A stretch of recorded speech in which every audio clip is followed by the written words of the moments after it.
Hello, this is John Cavalli, and this is your April Capital Market Review and Economic Review. And I'm playing Mr. Mom. It's Saturday, and thought I would ask them to give me a hand. It's gotten out of control, so I hope you enjoy.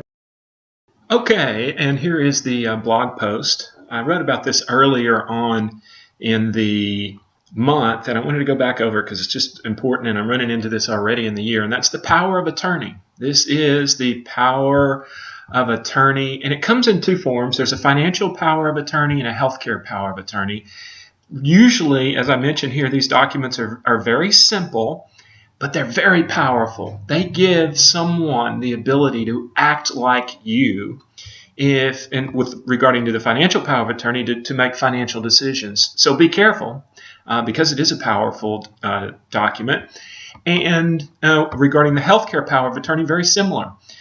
These are two of the documents that in particular for us, of course, the business that we're in, the financial power of attorney is something that we frequently look for, although, as mentioned last year, we had several instances where we were digging for the healthcare power of attorney. So dust those things off. I said with vacation season coming and summer, it might be a good idea to take 15 minutes and just look over those documents. And also, let's make sure that we have a copy. We have everything electronic, and we can get it to you quick if necessary. Now, I was cruising through the Minneapolis Federal Reserve Bank website, and for those of you that are watching the video, you get an extra interactive one. I'm going to flip over here to the actual website, and on the blog post, I just have the picture. Here is essentially, if I can get this square, here is I'm going to open up, give us a little bit more room here. There we go. This is the percent change from start of the recession and employment. Okay, so here, imagine this is 0.0 in 2007, and this is how many people we lost. Now, I'm not as worried about this. We can talk about this at another time, but this is where the government estimates that the recession ended and the recovery began. So this is 2007, the red line. Check this out. Look at how shallow that was. That in 2000, 99, 2000, and 2001, that felt pretty bad. Going back to 1990, each one is harder to remember, of course, as we go back. Look at that one. That one's pretty shallow as well. Going back to, how about we go back to 81? And that one was a little bit deeper, but look at the speed of the recovery.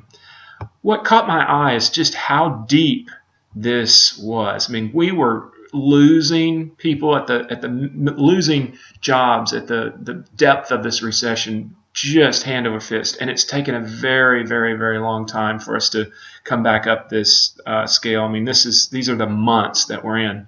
Now that leads the months that we've since the beginning of this recession. Now that leads to a statement. I'm going to flip back here to the website or to the blog site rather. That leads to my statement here, which is this is one of the longest recoveries on record, and that's good.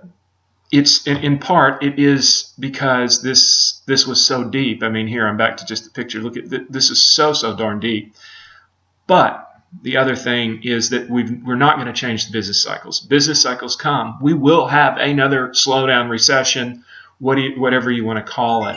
And my alarm, I'm going to leave this in the video for those of you that are there. My alarm just went off. I'm filming this out of the office. So, but anyway, we will have another business cycle. And my concern, or Donald and I's radars are up, is what I said, which is as we get longer in the tooth, the next one gets closer. I'm not predicting it's here, but just understand wanting to bring to this chart brings to fruition just so easily how deep it was, but how far we are into this recovery. That's it. Thank you for watching the video, and we'll talk to you next month.